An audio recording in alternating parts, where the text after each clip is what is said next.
आपको समझना होगा कि इन दिनों नुपुर शर्मा वो चेहरा है जिसको लेकर हर तरफ चर्चा हो रही है। इसकी वजह क्या है, जरा आप ये जानिए आप विस्तार से। दरअसल पैगंबर मोहम्मद पर नुपुर शर्मा के आपत्तिजनक बयान के बाद ये पूरा बवाल मचा हुआ है। ये जो बवाल है वो कानपुर से लेकर कतर तक फैला हुआ है। नुपुर के बयान पर मुंबई में एफआईआर तक हो चुकी है। आपको दिखाते हैं नुपुर शर्मा की पूरी कहानी।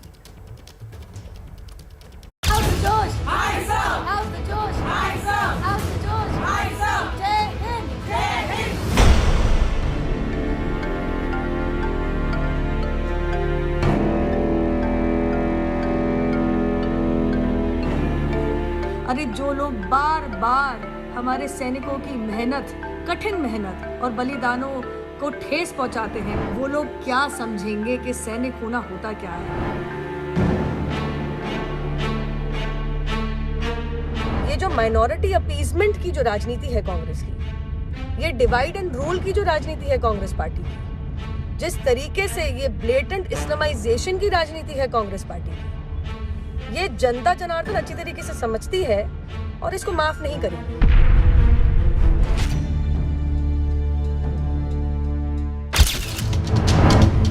तीखे हमले,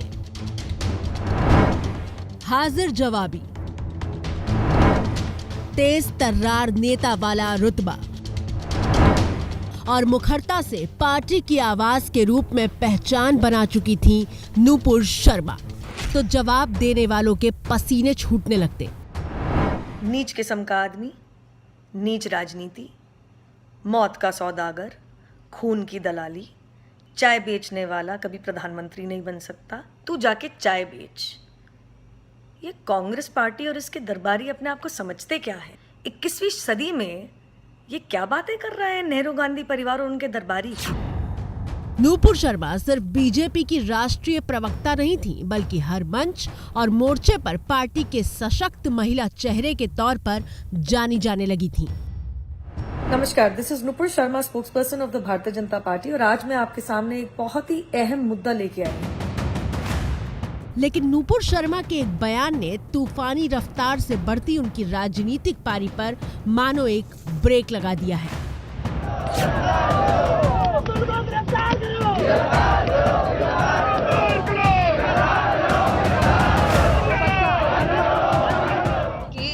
सैकड़ों टीवी डिबेट में बीजेपी का पक्ष रखने वाली नुपुर शर्मा एक डिबेट के दौरान पैगंबर मोहम्मद के लिए ऐसी टिप्पणी कर गईं कि कोहराम मच गया।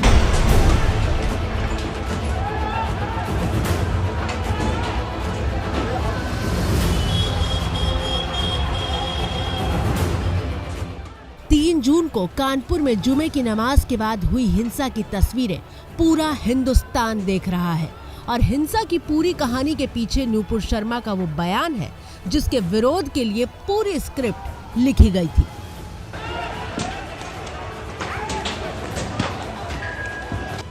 नुपुर शर्मा के बयान के बाद उन्हें लगातार धमकियां मिल रही थी, जिसके बाद दिल्ली पुलिस ने उनकी सुरक्षा बढ़ाने का फैसला किया है। 11 दिन पहले 27 मई को नुपुर शर्मा ने टीवी डिबेट के लिए एक चैनल पर पैगंबर मोहम्मद पर विवादास्पद बयान दिया था। नुपुर शर्मा की टिप्पणी के खिलाफ 1 जून को एफआईआर दर्ज की गई। 3 जून को विवादित बयान के बाद कानपुर में हिंसा शुरू हुई। 4 और 5 जून को दुनिया के अलग अलग देशों में नुपुर के बयान पर विरोध दर्ज कराया गया और 5 जून को नुपुर शर्मा को बीजेपी ने पार्टी से निलंबित कर दिया। 10 दिन के बाद कैसे ख्याल है प्रधानमंत्री को, जबकि हर प्राइम टाइम शो लोग बोलते हैं, प्रधानमंत्री खुद बैठकर देखते हैं। क्या असदुद्दीन ओवैसी का डिमांड, क्या असदुद्दीन ओवैसी की आवाज फॉरेन कंट्री के लीडर से कम है क्या? आप उनकी तकलीफ को समझते, हमारी तकलीफ को नहीं समझते आप? क्या सस्पेंशन कोई वजह, अरेस्ट क्यों नहीं किया जाता आपके स्पोक्स पर्सन को? क्या 295 153 आईपीसी नहीं है? 10 दिन तक क्या आप सो रहे थे क्या? हमारी तकलीफ आप महसूस नहीं करेंगे? खतर में होगा, ईरान बोलेगा, मस्कत बोलेगा, सऊदी अरेबिया बोलेगा तो आप हरकत में आएंगे। विरोधी बीजेपी के इस कदम से संतुष्ट नहीं है। नुपुर को जेल भेजने तक की मांग हो रही है।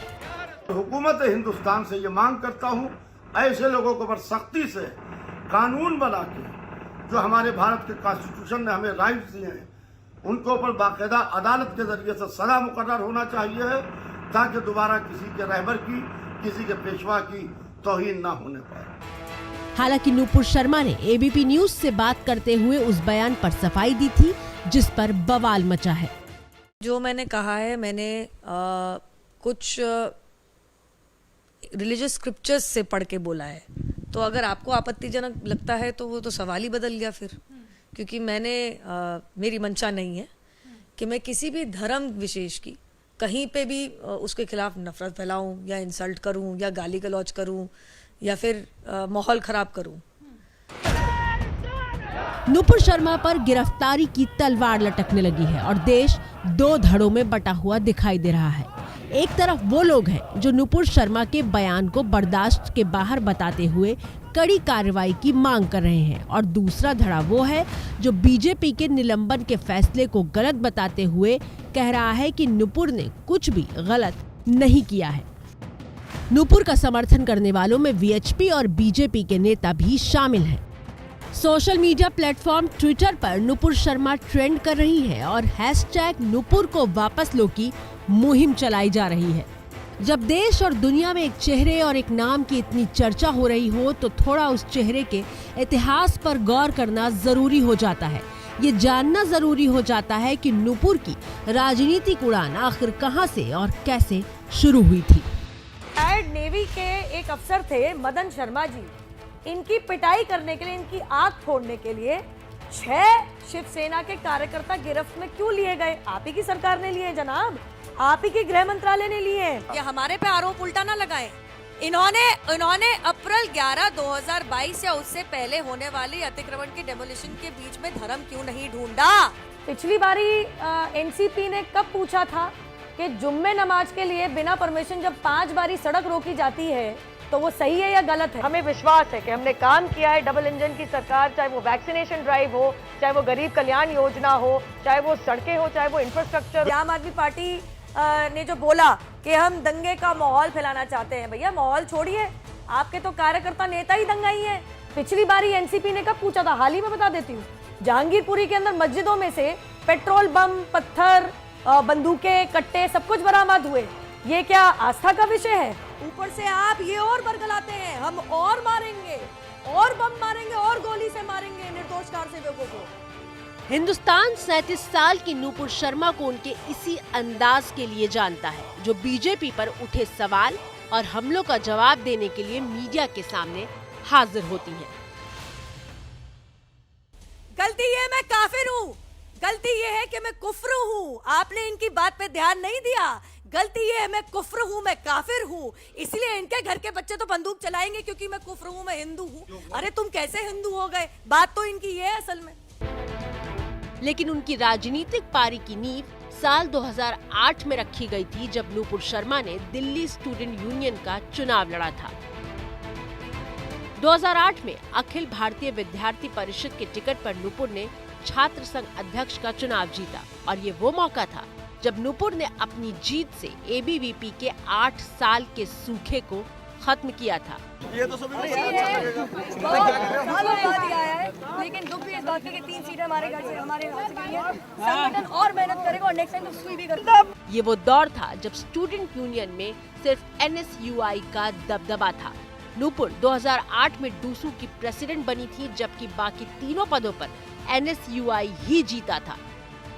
इसके बाद नुपुर शर्मा बीजेपी की यूथ विंग यानी भारतीय जनता युवा मोर्चा का चेहरा बन गई थी। नुपुर शर्मा के पिता पेशे से व्यवसायी हैं। नुपुर ने हिंदू कॉलेज से इकोनॉमिक्स में ऑनर्स किया है। इसके बाद नुपुर ने एलएलबी की डिग्री ली। छात्र संघ का चुनाव जीतने के बाद Nupur London school of economics गई, जहां से उन्होंने लॉ में मास्टर्स की डिग्री ली। नुपुर ने एक प्राइवेट फर्म के लिए काम करना भी शुरू कर दिया था, लेकिन राजनीति उन्हें फिर से खींचने लगी थी और नुपुर ने नौकरी छोड़कर राजनीति ही करने का फैसला किया। 2010 में नुपुर को भारतीय जनता युवा मोर्चा की मीडिया सेल का प्रभारी बनाया गया। 2013 में नुपुर दिल्ली बीजेपी की वर्किंग कमेटी की सदस्य बनी, लेकिन नुपुर शर्मा को देश ने तब जाना जब बीजेपी ने अरविंद केजरीवाल के खिलाफ उन्हें मैदान में उतार दिया। नुपुर शर्मा नई दिल्ली सीट से अरविंद केजरीवाल के खिलाफ चुनाव लड़ी थी और करीब 31,500 वोटों से हार गई थी। हालांकि नूपुर को 28% वोट मिले थे। नूपुर शर्मा चुनाव जरूर हार गई थी, लेकिन उनकी कानूनी पढ़ाई, राष्ट्रीय मुद्दों पर उनकी जानकारी और हिंदी अंग्रेजी दोनों भाषाओं पर सटीक पकड़ की वजह से वो देश के मुद्दों पर होने वाली टीवी डिबेट में बीजेपी का पक्ष रखती दिखाई देती रही।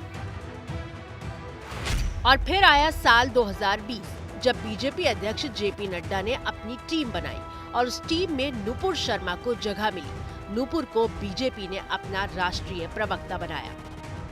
आपने एमसीडी के कर्मचारियों को पैसा दिया? नहीं। अगस्त 2020 में they were pulled up by the Delhi high court for not paying salary of sanitation workers. The proportion of PWD to MCD roads management is रफली 80 to 20%। इसके बाद नूपुर शर्मा बीजेपी की फायर ब्रांड नेता के तौर पर स्थापित हुई, जो पार्टी के हिंदुत्व वाले मुद्दों से लेकर विकास के कामों तक का हिसाब देती हुई दिखाई दी।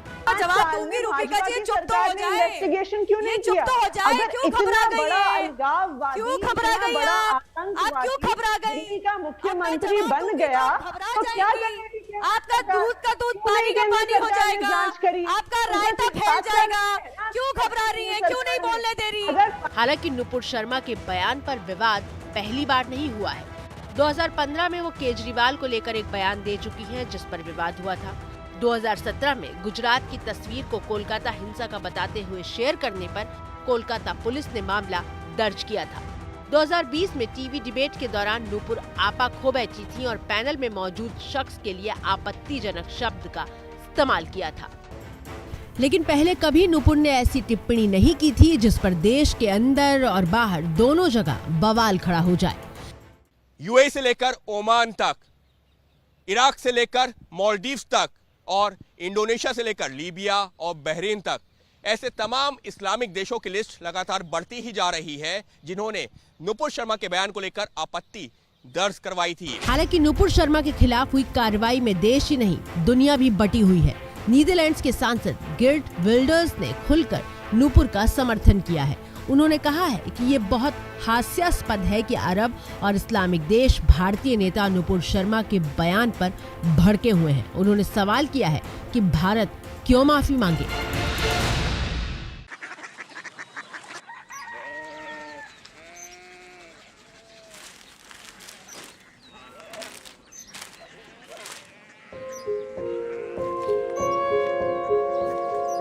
बाबा बाबा कोरिया सिटी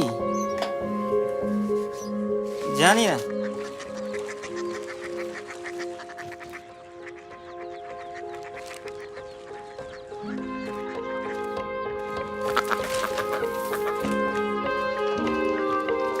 कोरिया सिटी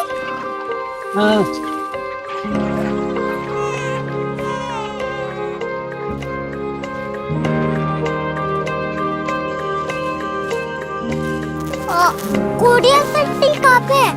शहर अंग्रेजी लगे हैं।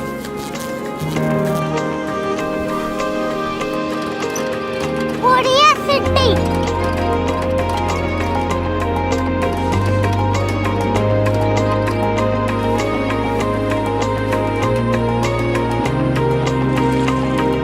वो बहुत दूर है।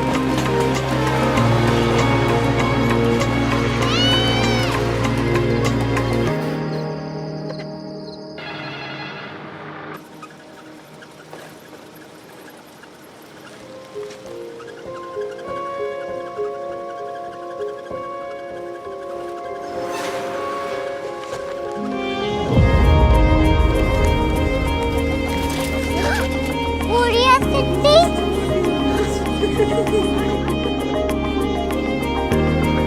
दुनिया को कुछ लोग बड़े होते हैं। कोरिया सिटी कहाँ है? प्रोफेसर साहब को पता होगा। हो ये छोटा वाला ग्लोब लगता है और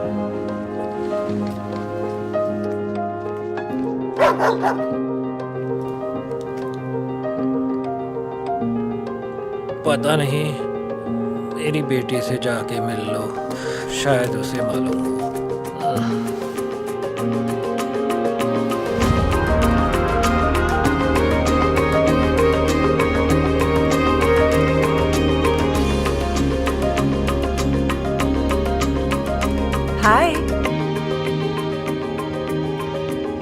बाबा ने भेजा है।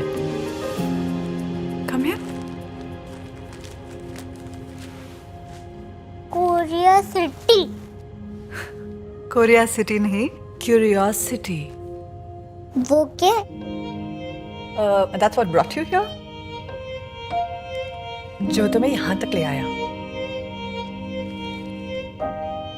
क्यूरियोसिटी।